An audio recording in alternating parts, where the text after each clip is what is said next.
విడుమొరటోడు అని వాళ్ళు వీళ్ళు ఎన్నెన్ని అన్న పసి పిల్లవాడు నవ్వాడు.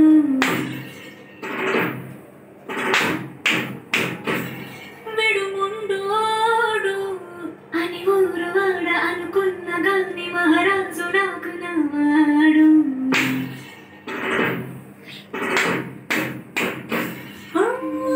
మాట పెడసై